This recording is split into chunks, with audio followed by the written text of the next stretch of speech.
Baik Ibu, sebagai informasi nih Sobat Cermat, KPPN Cirebon itu bertugas menyalurkan dana desa ya Bu. Sejauh mana sih Bu tugas KPPN Cirebon dalam penyaluran dana desa? Sobat Cermat dan seluruh pemirsa podcast Cermat, kita tahu bersama ya, luar biasa Ibu Lili Hamilia sepenting itu ya ternyata manfaatnya untuk masyarakat di desa. Nah, tapi Bu, ada beberapa kasus nih Bu, beberapa desa yang gagal salur atau bahkan ada juga yang terlambat menyalurkan dana desa. Itu biasanya karena apa dan gimana sih Bu tips and triknya supaya desa-desa ini tidak terlambat menyalurkan dan juga tidak gagal? Nah, gitu ya. Ini pertanyaan yang menarik ya. Jadi banyak menjadi bagian yang paling penting oleh teman-teman di pemerintah desa, dalam hal ini kepala desa sebagai pimpinan di desa gitu ya, harus mengetahui betul terkait dengan peraturan-peraturan dan juga terkait dengan persyaratan-persyaratan yang harus dipenuhi dan juga batasan-batasan waktu. Karena di dalam peraturan itu juga ditetapkan batasan-batasan waktunya, kapan harus menyalurkan dana desa tahap 1 gitu ya. Nah, begitu batasan-batasan waktu itu tidak terpenuhi, maka di dalam sistem kami DONOPSPAN itu akan terkunci dengan sendirinya sehingga tidak bisa disalurkan. Itu gagal salurnya penyebabnya karena belum memenuhi persyaratan penyaluran gitu. Ya, persyaratan penyaluran tadi sudah dijelaskan di ya, awal betul ya. Tadi ya.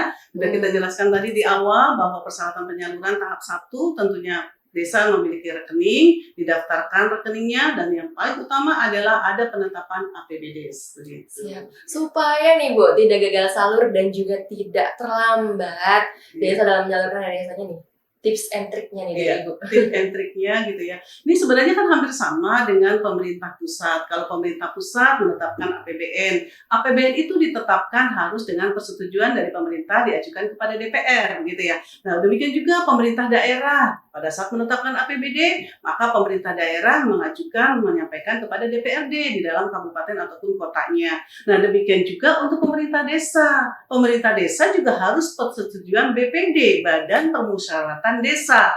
Nah, itulah dari perwakilan-perwakilan masyarakat yang ada di desa untuk mengetahui persis terkait dengan berapa alokasi anggaran yang akan ditetapkan menjadi APBDes begitu. Nah, itu harusnya ada harmonisasi antara pemerintah desa dengan BPD. Kalau terjalin harmonisasi yang ideal, yang bagus, maka terciptalah penetapan APBDes itu secara tepat waktu, tepat sasaran, dan tepat jumlah juga tentunya, yang nantinya akan memberikan suatu dampak yang positif kepada masyarakat.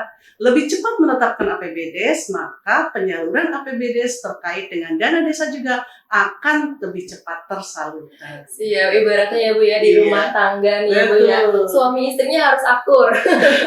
Jadi di desa juga kepala desa dan juga BPD-nya harus harmonis ya Bu ya. Betul. Karena demi untuk kepentingan rakyat. Jadi betul Mbak Wasti, salah satu yang menjadikan gagal salurnya tadi tidak terjadinya harmonisasi antara pemerintah desa dengan BPD sebagai perwakilan dari masyarakat desa.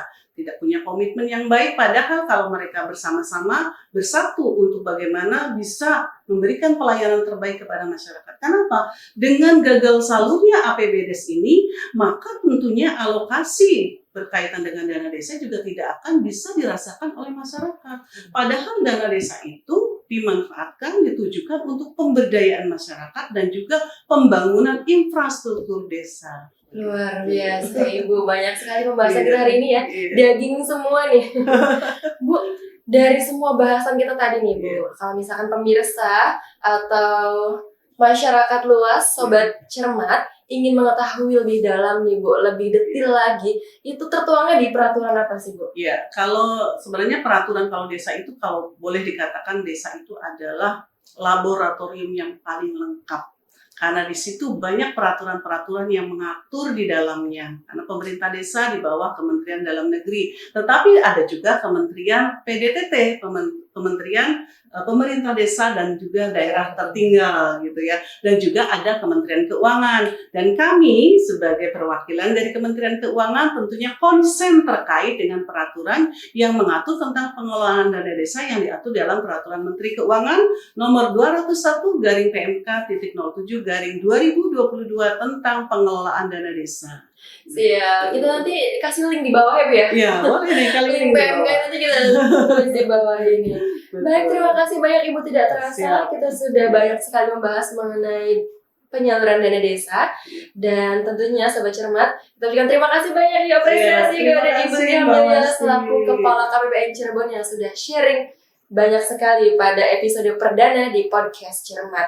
Sobat Cermat, jangan lupa untuk selalu standby, stay tune untuk menyaksikan podcast Cermat di episode berikutnya. Terima kasih banyak. Wassalamualaikum warahmatullahi wabarakatuh.